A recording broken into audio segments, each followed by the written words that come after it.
Hello, Simone. I'm excited to be talking to you today. Today we are going to be talking about A Handmaid's Tale. There have been some jokes on the right that we have participated in that it appears that a portion of the left is genuinely aroused by Handmaid's Tale scenarios and is attempting to LARP a fantasy in which they are living these scenarios for predominantly sexualized reason. And I think that when we've said this and other people have said this, I've laughed. I've been like, oh, that's so silly. And then like this voice started to creep into my mind. Malcolm, you should probably look into whether or not this is the case. I was never joking. I think it's legit, and I think we have receipts.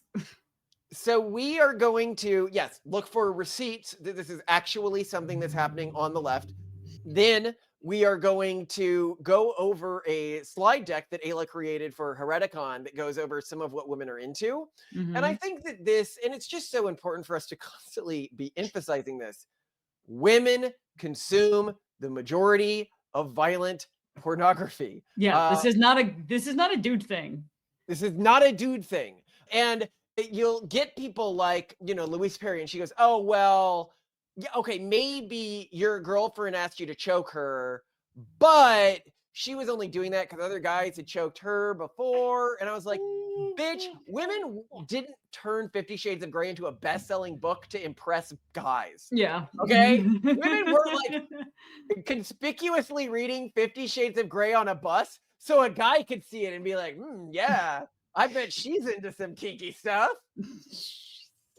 It shows a complete disconnect from reality among a certain class of people that's just like... Well, I think part of it is that there is a non-trivial subset of women and people in general who are really turned off by this. Like, it's not their fetish.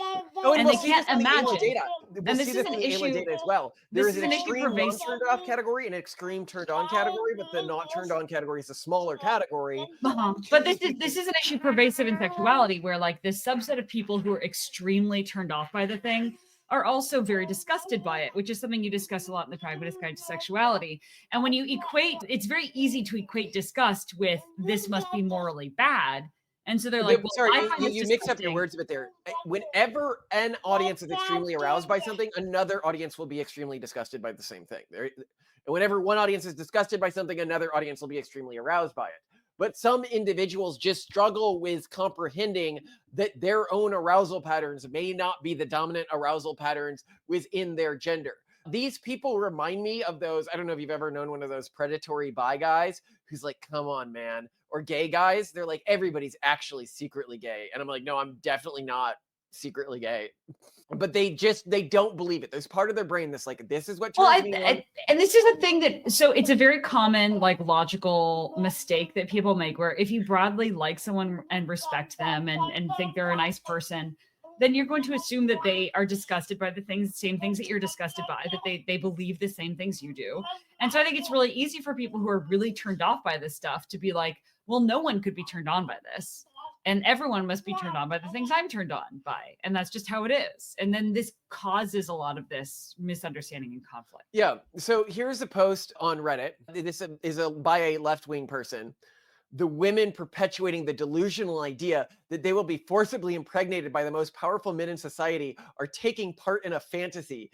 Even being pro-choice, I'm embarrassed by the amount of women who genuinely fantasize they'll be breeding stock for the elites, first to give birth rather than be cast aside as housemaids due to age, obesity, or generally unattractive qualities or illness. In this fantasy, they're all highly coveted by men, powerful men. They're even more valuable than the men's wives. Of course, this isn't happening, however. It's not PC to disturb these fantasies of being ultimately irresistible, that society changes completely because everyone else is suddenly less valuable than you. It reeks of ego masturbation and breeding kink, just like the wildly popular 50 Shades, which is written at a literal 4th grade reading level. It's always a rich and powerful man who is powerless against their attraction to you. And it made it to the bestseller list because women couldn't get enough of it. There are 3 movies now, despite the story mentioning her being fed alcohol and engaging in activities she didn't consent to. And was not warned would take place. This is a LARP and it's embarrassing and it's completely divorced from reality. And it's so obvious to many of us that it keeps us from taking you seriously.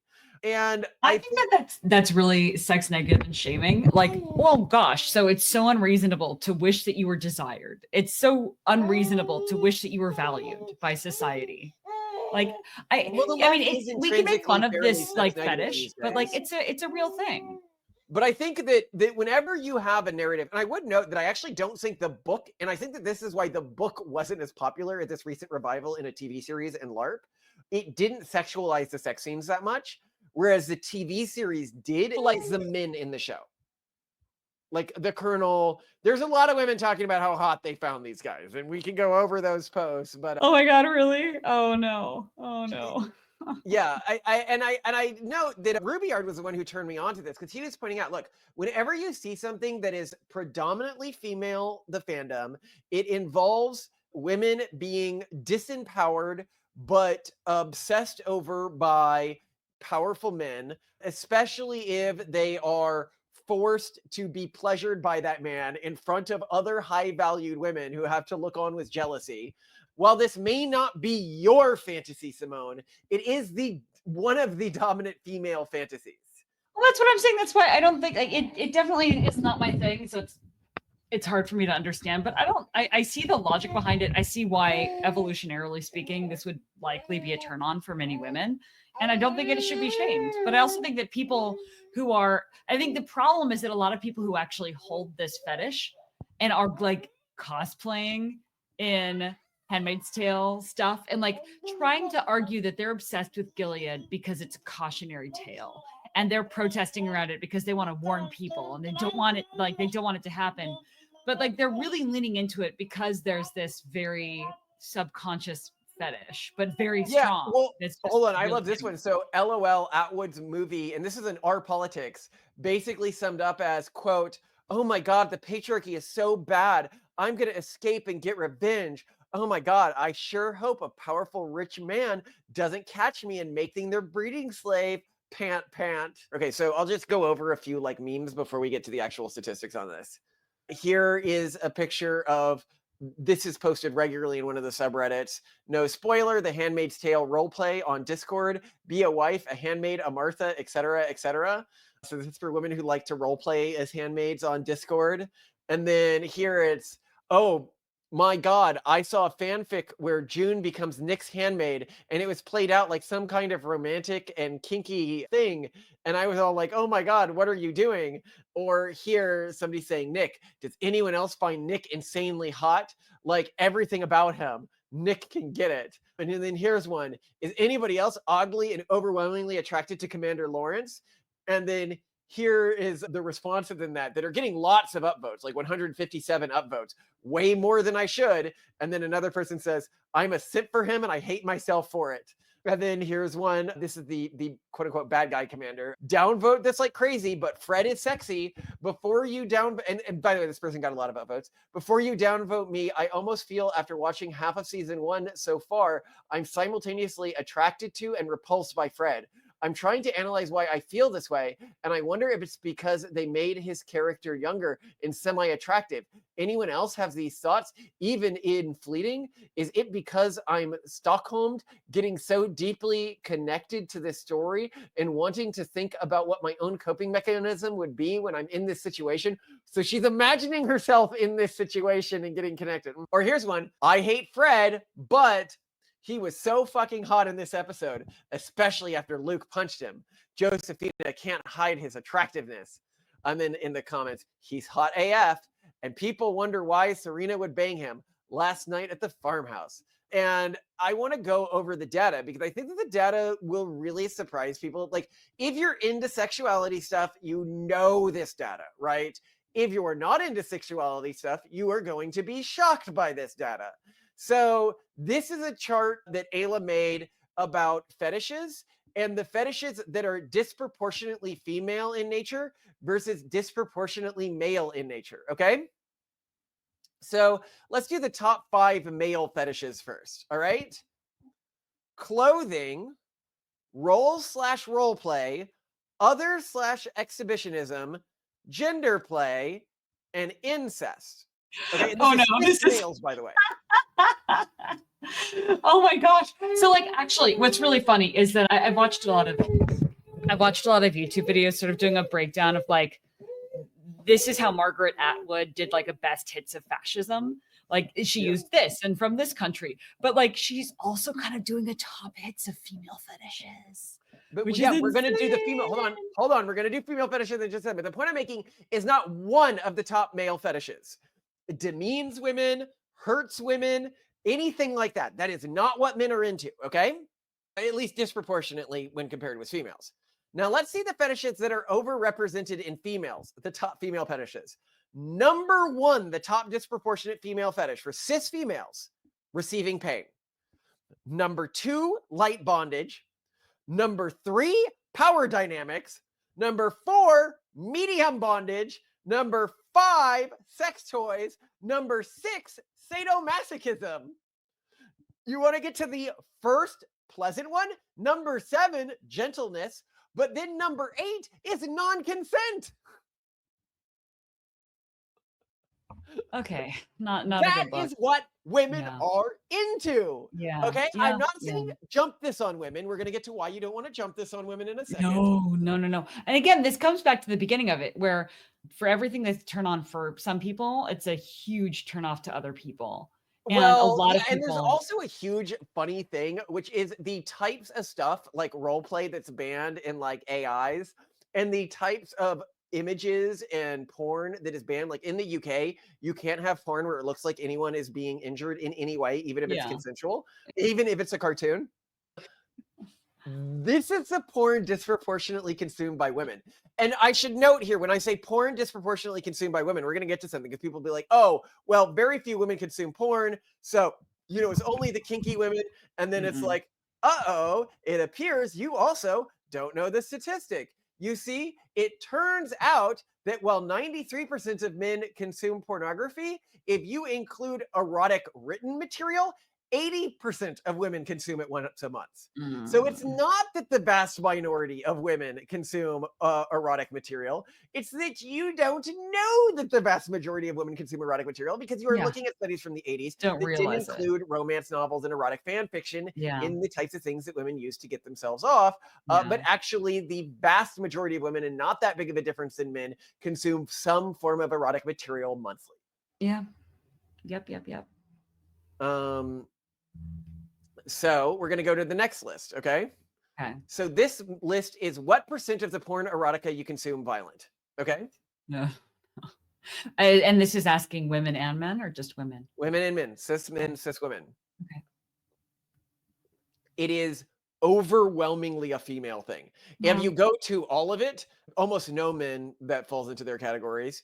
If you go to most of it, over 10% of women, under 5% of men. If you go to a moderate amount, way more women than men. If you go to a little bit, way more men than women. And if you go to none of it, way more men than women. Hmm. In fact, you might be surprised of this. In terms of the erotica you consume, none of it being violent, only around like 26% of women consume no violent erotica. Wow. So Yeah, and I think Louise it Perry, pushes a lot of different buttons. So even if like, let's say your average female isn't into herself being hurt, violence is still kind of a sign of male physical fitness and prowess. Like it takes a lot. yeah, but that's not what they're consuming. It's not men fighting each other that they're consuming. Yeah, just being violent against women. Yes. Oh boy. Okay. I'm really trying to look You are charitably. trying. I know you're trying. trying But so look, I'm going to hard. put it this way. Mhm. Louise Perry's particular sexual interest for complete this none of it category, it Uh-huh. is so rare that it is as rare as some fairly mainstream fetishes, like foot fetishes and something like that. So only around 27% of women consume no violent pornography at all. In terms of people who have a fetish for a specific body part, around 33% of males and 30% of females have one of these fetishes. And of those, 47% have a preference for feet, which what made it the most common of the specific body part fetishes. So her unique predilection, while more common in the general population than foot fetishes, is actually less common in the general population than a generic body part fetish, at even within females, at 30% for body part fetish and 27% for no violent. Louise Perry, as a woman who says no violence against women in any of the erotic material I consume, it's basically outing herself as a female equivalent of a foot fetishist. She just doesn't realize it. And again, we actually love Louise Perry. I love her work. I think she's a great person. I like talking to her. She's fantastic. All that said, this is a point that she makes pretty frequently. And so it's one that I need to counter here, which is no, you're actually weird if you're a woman and not turned on by violence. That is not usual. That falls in the category of fetish, not of normal female sexuality within our society today. Now, I'm not saying that that's a good thing. I'm not saying that this is the way humans should be programmed.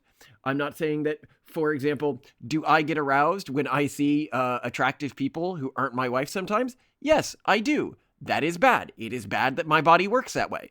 But it happens, all right? And I think that if we pretend like parts of our arousal patterns don't exist just because it is inconvenient that they exist, you can end up really messing up kids with that, because then they assume that something that is actually quite normal about them is weird or deviant, and those things can be used by other communities to manipulate them. Oh, a great example of this.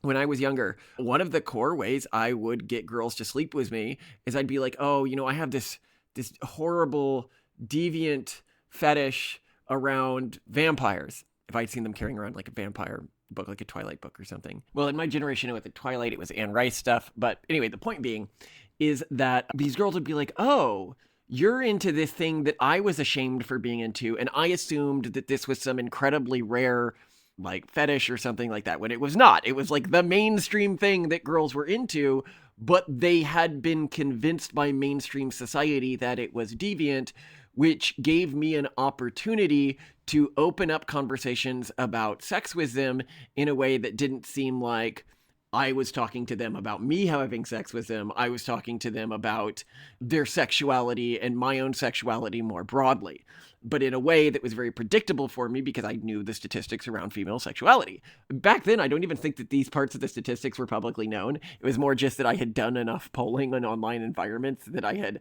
intuited that this was the case. And so people can use that. Like if I send my daughter out there thinking, oh, if I have these types of arousal patterns, I am a deviant, then people can utilize that to say, hey, you're a sexual deviant, like I'm a sexual deviant. Why don't you come to our sexual deviant club where we do sexual deviant stuff?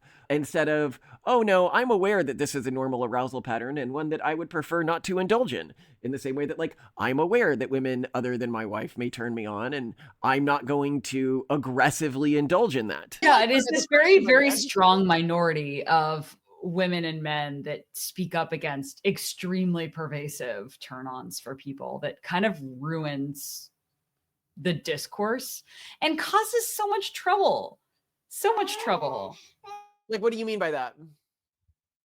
I mean that again, we're looking at all these people, and I watch them, like the YouTubers, the protesters who are using Gilead and Handmaid's Tale, like they're discussing it a ton, and it's so clear that they're into it for reasons they're not willing to admit to themselves. Yeah, and I wish, like, it makes me sad because these are people who are probably pretty sexually unrealized, like they're just not willing to like be open to what actually turns them on. And so the closest they can get to sexual gratification is like moralizing on YouTube about how close we are to like having Gilead as being our reality. Meanwhile, they're leaning into this concept and this doomerism because they're secretly like realizing that it feels good. It's kind of like people, like young kids, like girls who like ride a certain type of bicycle seat and are like, oh wow, like this feels really good. And then they like ride their bike. Is that what we're talking about? Yeah, I mean, like like they don't realize that they're masturbating, but they're masturbating. And that the problem though is that they're leaning in to a very doomerist and like unhappy culture of like, in order to sexually gratify themselves, they have to also believe the world is ending. and it's making them depressed, and it's making them not optimistic about the future. Like, it's preventing them from feeling like they are safe in their society. And so that's bad. Like, if they could just admit that, like, these weird things turn me on, then they could, like, they could find a way to exercise that in their sex lives or with the romance novels that they read, and instead engage in a reality that is closer to reality and that is a lot more optimistic. Does that make sense? I want to talk about just the Gilead scene, because I want to go over this, and we'll play a little checklist game. Okay, Simone? We're going to go over the classic Gilead scene. For people who don't know, it is the guy's wife is like under her or something, or on top of her, and then he's having. I think it's supposed to be. So this is like a mating ritual in families that have a handmaid in them, where you have an infertile wife who's of higher status, who's technically married to the husband, and then you have the handmaid who is actually being sort of the surrogate mother, in this case, a fertile woman who is essentially a slave in Gilead society, who is actually the one engaged in reproductive sex. So what happens is the handmaid lays her head in the lap of the wife who's sitting on the bed. The husband has sex with the handmaid, I think while making eye contact with the wife or something, and the handmaid's just kind of staring off into the distance. It's based on like a biblical story. Like, this whole, like, Gilead's supposed to be based on some weird interpretation of the Bible that they never talk about Jesus.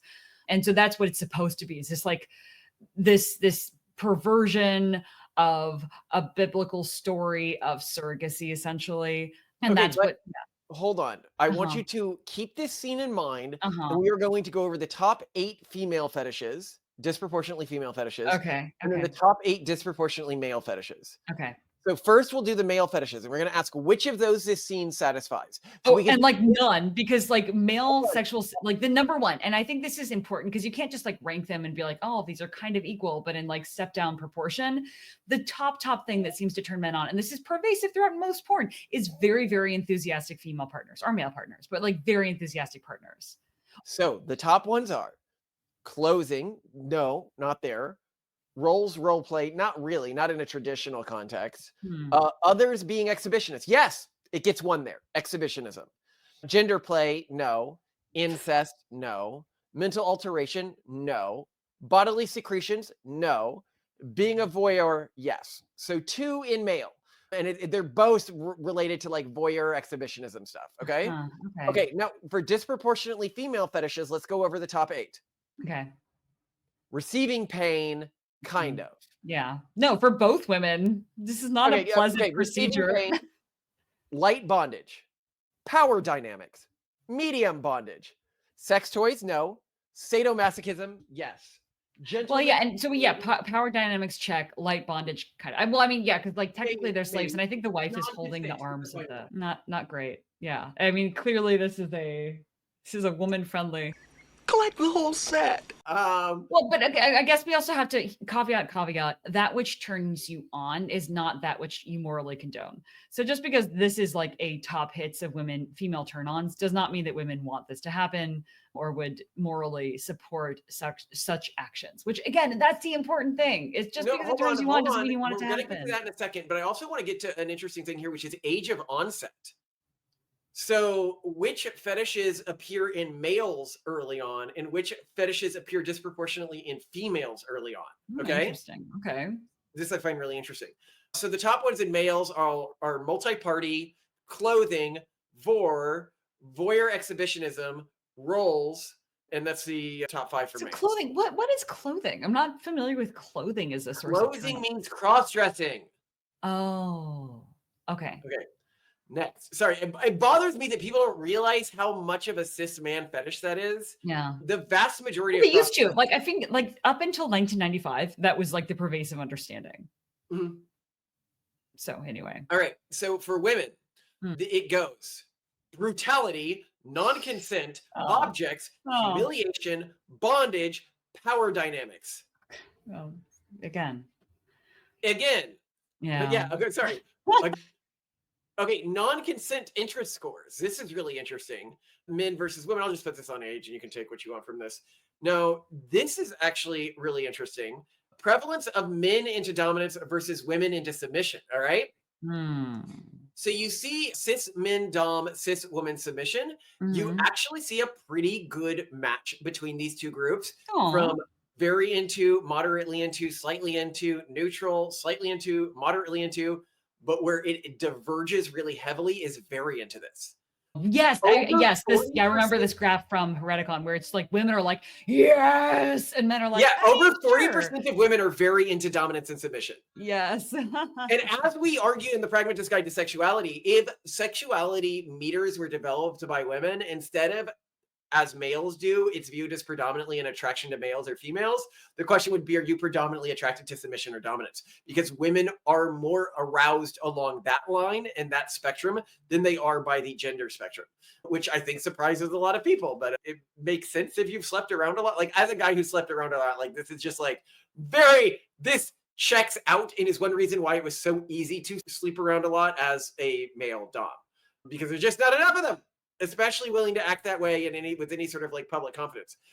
And here I would note, if you're looking at this graph, this is a perfect example of an arbitrage opportunity where there is not enough supply for the demand on the market. There is not enough supply of males who are into dominant play as there is a demand for males that are into dominant play. And so if you can provide that well and signal that that's what you provide well, you are going to get within sexual marketplaces a huge payoff. One of the big problems here is that men don't understand what women want when they want dominant males. They think that they are going to learn this from somebody like Andrew Tate instead of from experimentation and reading the types of content that women read to get off. If there's a popular book like a 50 Shades of Grey or Twilight, you can look at those books, look at the fan fictions. I'd actually say the fan fictions are even more useful than the books themselves, and look at the discourse around what makes one fan fiction good versus another fan fiction. And through that, you can see the way women actually relate to arousal around this stuff and capitalize off of that. These charts look at the average preference versus non-preference. So you can see when something is like disproportionately like really fun for some people, or like middling. Like, most people have about the same opinion of this, right? A guy is aware and calculating during sex. Women have a slight preference for this, but like the amount of women who don't like this by -1 is just a little less than the amount of women who do like this by +1. Okay. And the amount of people who like it -3 and +3, not that different, both pretty low. Guy ejaculates after 20 to 30 minutes of penetration, leaning towards preference. Guy asks for feedback after sex. Basically, as a guy, you never have to worry about doing this.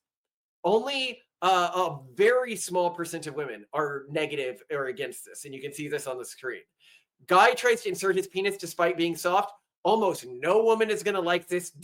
Do not be interested. Do not attempt to do this as a guy, okay? But now we're going to look at the things that have extremes on both sides. Very few people are medium in this, or very few women are medium on this, okay? So degradation, all right? Yes. If you are a woman, you are more likely than not to like degradation. But if you don't like degradation, you are going to hate it, okay? Choking. Yes, the vast majority of women really like choking. You can see this in this graph. The vast majority of women really like choking. But of the women who don't like it, they hate it. Good girl, being called a good girl. Vast majority of women love this. The minority hate it. There's not a middling perspective on this. Sadism, or being the subject of sadism. Yes, most women like this. The people who don't hate it. And I think that that's like, I don't know, like, I'm like, yeah, that checks out with my experience. Make sure you know if they are actually into this stuff or not.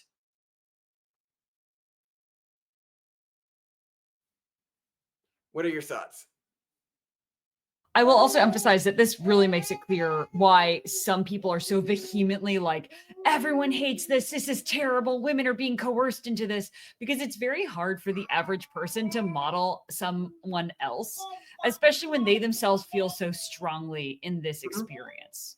So I also think that it's something that, like, women, especially if they've had multiple partners and their male partners have had experience with other women and are trying to please them, like on average, those male partners are going to be like, well, she's probably like more likely than not, she's going to be into chokes. And like the girl's like, oh my God, traumatic experience. And suddenly then they have to like, shout Yeah, from the hilltop. as somebody who slept with a lot of women, the vast majority of women are into choking. Yes, there are some who are really against it, and it's important to check that. But the vast majority of women are into this. And it is women requesting it, not men wanting to do it, as you can see from the charts, as you can see from the literature, as you can see from the porn. Let me put it this way. I, in writing the sexuality book, read a lot of fan fictions, read a lot of romance novels, stuff targeted at women.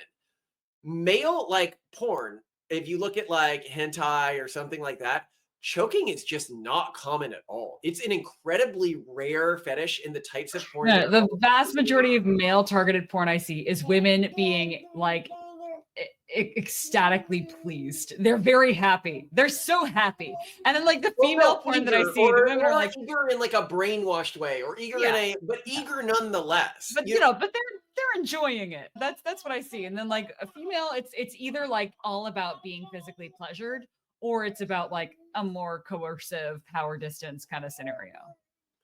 Yeah, and I think that and I think that people who feel this really strongly don't know how foolish they look when they go out and say that, like, this is what women want. Like, when a woman goes up and is like, well, women don't want this, they're only doing it to impress men. And like 80% of the female audience is like, they know they need to stay quiet about it, but like the level to which we're rolling our eyes and being like, you are just very sexually inexperienced and don't know what you're talking about, and apparently haven't had an honest conversation about sexuality with your friends in the last 50 years. Yeah, it's not a good look. But it's hard to know that because we aren't having this conversation, which is because they don't ask their friends. They don't ask their friends, hey, do you actually like choking? Because their friends know from the shit they're saying in public that they're going to get shamed for saying that. But I think it's interesting that this sexual fantasy that seems to dominate within progressive female circles has become so dominant within the way that they're like acting out, that they're basically doing these like LARP sex parties where they all dress up like Gilead women and they're going home and rubbing one out to this. And they think that no one else at the party is doing that. Well, just to be clear, like I think that the vast majority of the female sexual experience does not actually involve masturbation. It involves a scenario, fantasies, imagination, and that is why this Project 2025, they're gonna turn the world into Gilead, is like that is the act of masturbation. It is not actually like necessarily this thing where they go and like jack off to it, but they are literally doing it while they're talking to you about it. And that's what's so gross about it, is like when your progressive friend is like, oh, I need to get a, hysterectomy because, and they're like literally masturbating. They're literally getting turned on by this. Yeah, they're using this conversation to get off. But the sad thing, what makes it even worse is they don't even realize it. And that's what makes it so embarrassing. It's like the horse girl who doesn't realize why she's doing this. She's like, and that's the thing that I think we should be calling them out on more frequently, is like, stop masturbating in public. Just when they're saying like this, like, please stop. Yeah, like please do this. Get a room. Get a room. Yeah, like it's gross to us. We don't like watching you masturbate in public. Obviously, Trump isn't going to do this. Like every sane person knows. So what is this? This is a sexual role play for you, and I don't want to be a part of your sexual role play in the online space. If you want a guy to like partner with you on this, I'm sure you can find one. But here's a way to put it. Here's a way to put it. If you don't support that random dude like masturbating while making eye contact with you on a subway, don't talk to me about Gilead. That's it. Because it's the same thing. And don't go dressed up like this to protest. If it's okay for you to do that, then it's okay for that dude to masturbate while looking at you on a subway. Like that's just how it is, Yeah, don't talk about how men are going to force you to carry kids. And I'll say here, one of the things that I had written down here where they were talking about, oh no, this is totally legitimate. They were doing a quote by Margaret Sanger, famous KKK, also founded Planned Parenthood, who said, quote, who wanted to genetically purify the American ethnic group and remove Black people, and there would 25% less Black people than there would be if she hadn't lived, due to all the abortion. Even 83% of her clinics are still in their communities these days. But anyway, so she said, because they talked about this as like their great hero, so racist on the left, quote, "No woman can call herself free who does not control her own body," end quote. And they're like, yeah, but so like, isn't this true? Like, if a woman can't get a late stage abortion, and we should be clear here, because a lot of progressives don't realize this, that abortions up until birth are still legal in parts of the United States.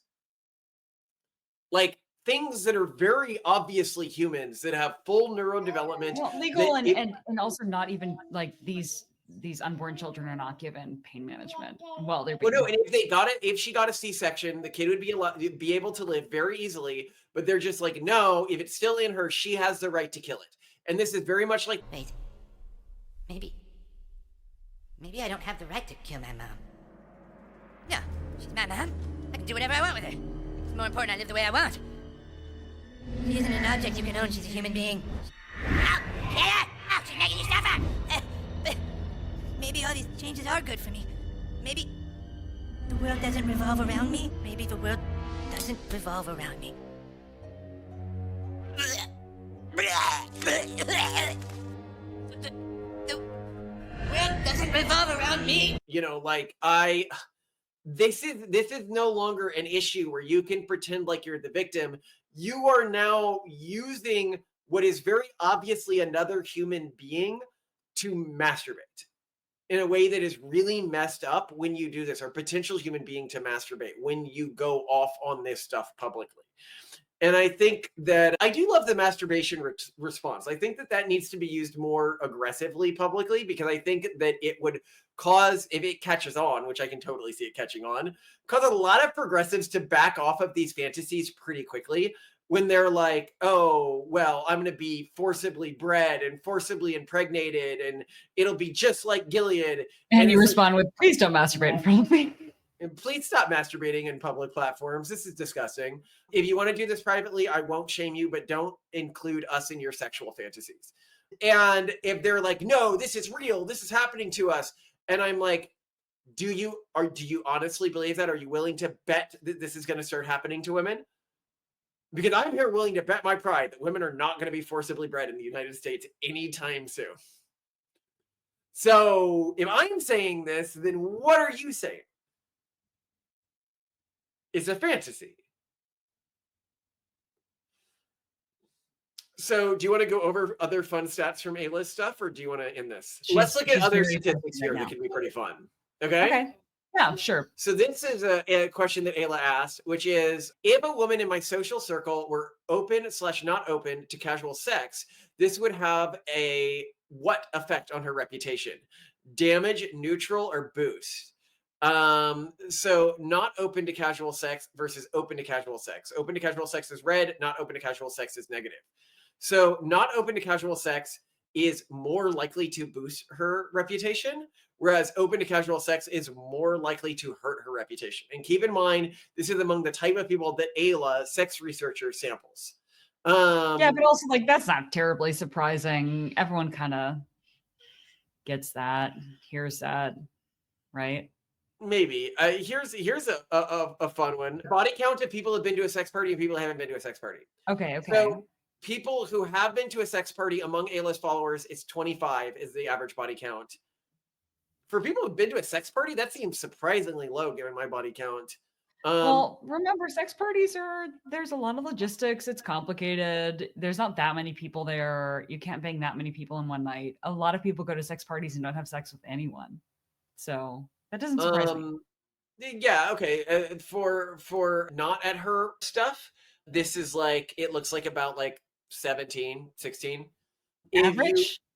Yeah, this is who have been to a sex party and not Ayla's followers. Uh-huh.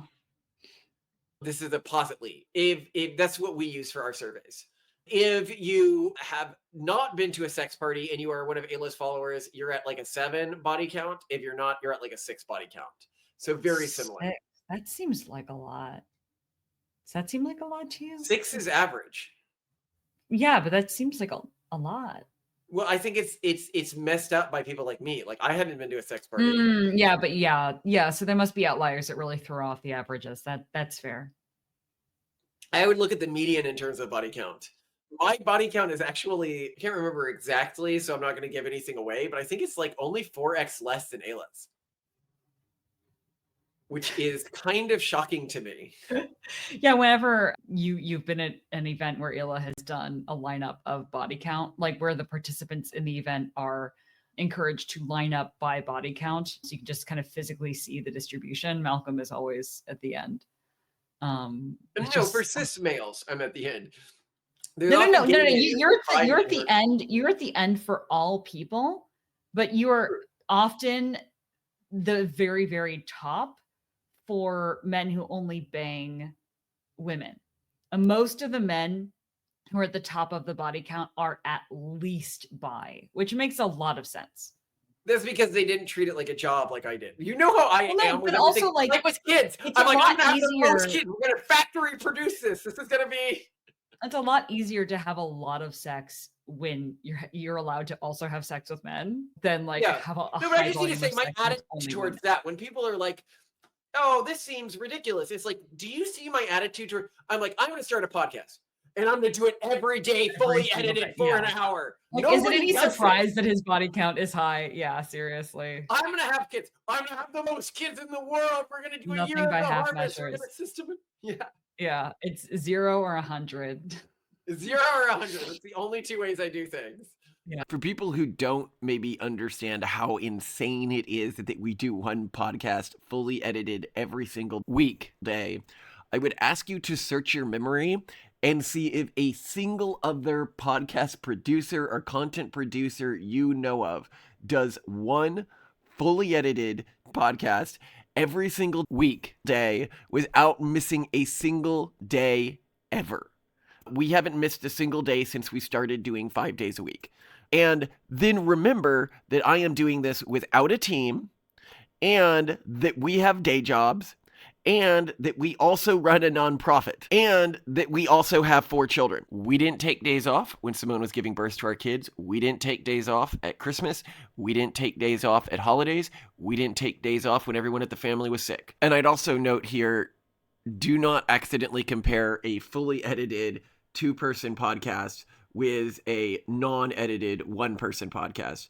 Not that those aren't impressive in their own way, but something like Asmongold doing an episode every day or a streamer doing an episode every day, that isn't even remotely comparable to a fully edited podcast. This is, which I think shows like how absolutely all in I go whenever I'm trying to do one thing, whether it's the number of kids I'm having or deciding when I was younger, oh, what makes me and this was really the entire reason I did it. I was like in high school, oh, what's the status hierarchy here? How is it determined how good you are at being a guy? Oh, it appears to be how many attractive people you sleep with. So I'm going to max that out, which was very stupid of me. I can say that in hindsight, but I can also understand, given the dynamics at high schools in America, even today, why an even intelligent person might come to believe something like that. Okay. Now, this is a fun one that she did, where Okay. it looks at the body count of women by their political leaning. Oh, yes, this is great. And you can see it's really, really clear. The more economically right you are, the higher your body count. And the more socially left you are, the higher your body count. But Yeah, so being libertarians. economically right is more predictive of a high body count than being socially left. Yeah.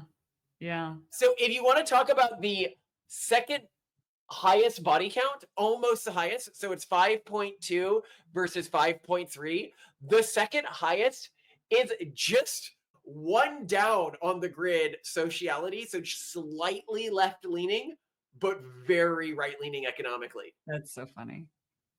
Sorry, I find this even wilder.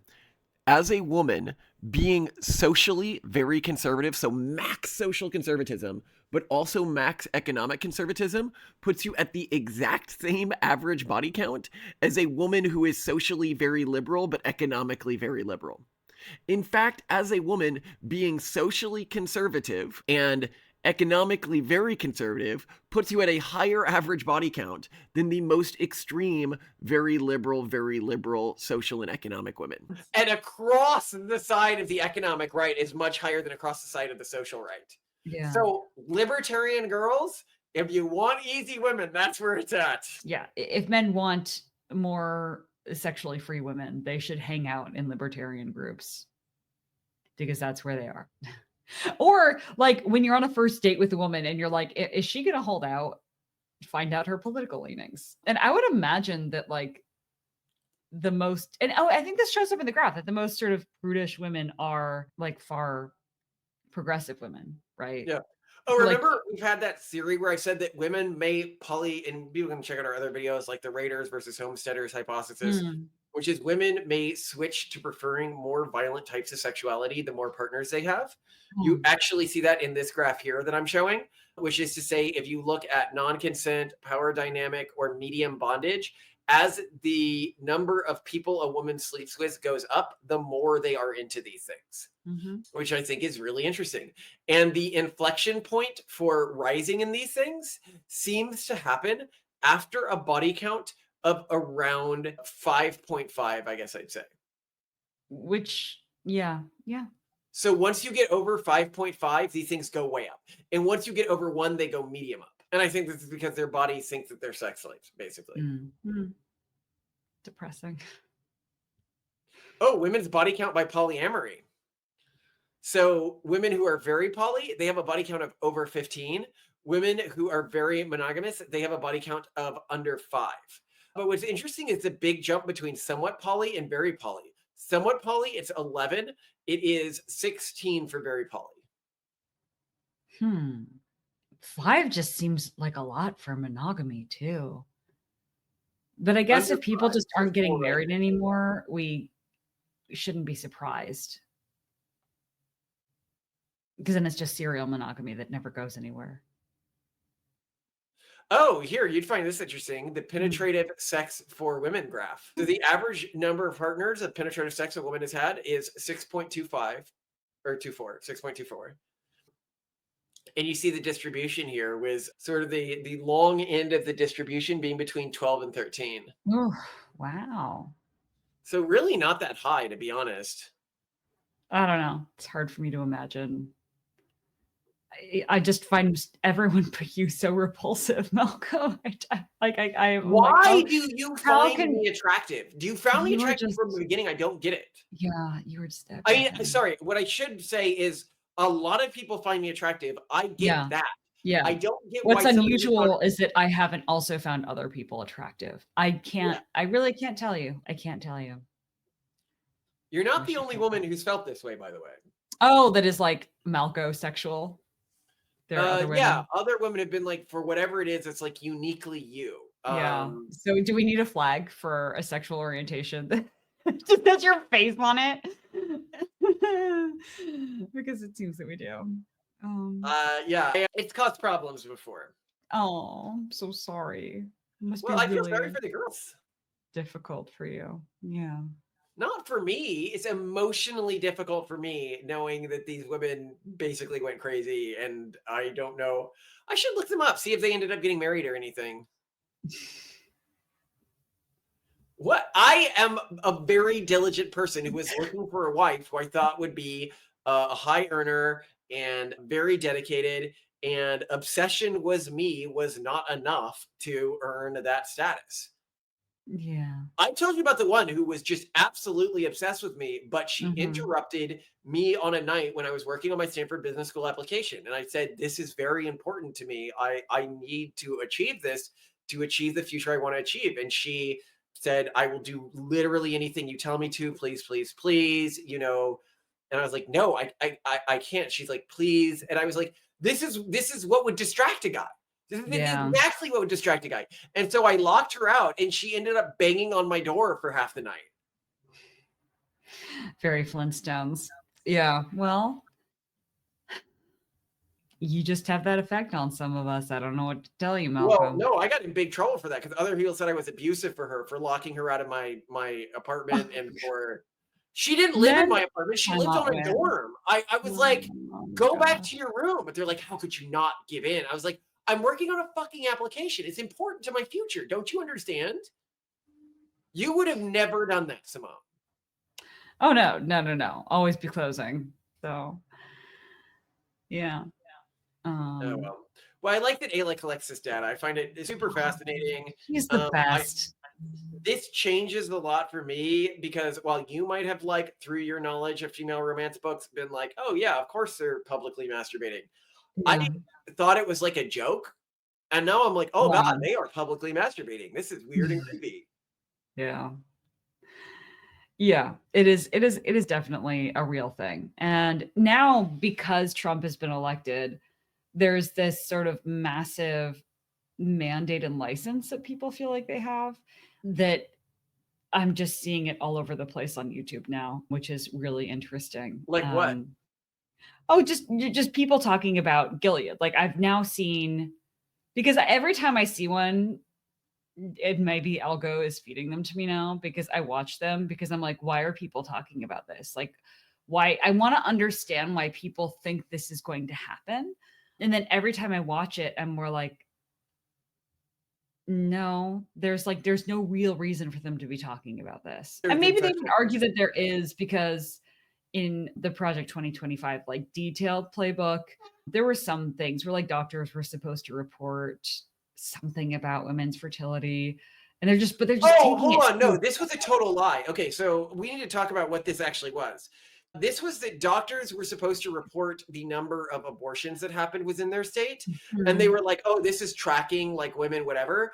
Excuse me, even at Tim Walz's state, they tracked the number of miscarriages, but didn't track the number of abortions. Why do we track babies that die by accident as different than babies that don't? Yeah. Okay. So yeah, again, like it just they're really grasping at straws in a way where like I want to know like if people have legitimate grievances about the new administration, but I just haven't seen any yet. And that's why I keep watching them. But then every time I watch them, I'm like, oh God, I'm watching people masturbate again. Like, no, click away. This is really annoying. Because I love watching leftist analysis both before and after the election. I want to see what they're saying. Yeah. It's frustrating. But anyway, I love you, what am I going to make you for dinner since I can't make... we have taquito meat? I mean, I can make more taquitos for you if that's what you want. Those are so effing good. It's one of your best dishes. Oh, well, then that's easy. I can just do that again. In the future, I'd get sharper cheddar though, but other than that, it's amazing. It is sharp cheddar. But yeah, I mean, you could get some at Trader Joe's or something. It's like extra sharp. Extra. Yeah. Like extra. Watch out. I'd put some MSG in it. And I put some, so I'm trying to think of how they could be made a little bit better. We don't have gaucho sauce anymore. I've got to get more of that. I should make a note of this. What else would go good with it? Well, I'm already late, so I gotta Bye, love you. Love you too. You to get on the nice list. I just see a certain, I just see a titan with one of my chocolate coins, and I have one of my chocolate coins too. So I have $1.50 for Titan and me. Okay, and did you offered some to Daddy too, right? Yes. And where did you learn about the nice list? If you be nice and kind to everybody, then you'll be on the nice list. And what happens to people on the nice list? They get presents, and whoever is on a bad list doesn't get presents. Oh, do you think you might be on the bad list right now when you're trying to get on the nice list? Yes, I already on a good list. I'm not going to be on a bad list. But, oh no, what if you did something naughty? I remember you did something naughty 2 weekends ago. 2 weekends ago? How do you know? Because I was there when you did something naughty. You went and played at the arcade with the video games. Oh, sorry. But you've done a lot of nice things, so it probably doesn't matter now, right? Yes, playing video games doesn't matter. Oh, gosh. Hey, buddy, I'll kiss your hand. I'm sorry about that. That looks like you hurt yourself quite a bit there. Here. You're a tough boy, right? Yeah, I think that. So, am I going to put on this? That would look so beautiful. Does it look beautiful? Yeah, I think so. I know. And I have the baseballs on it from my goodie bag. Okay, yesterday My back is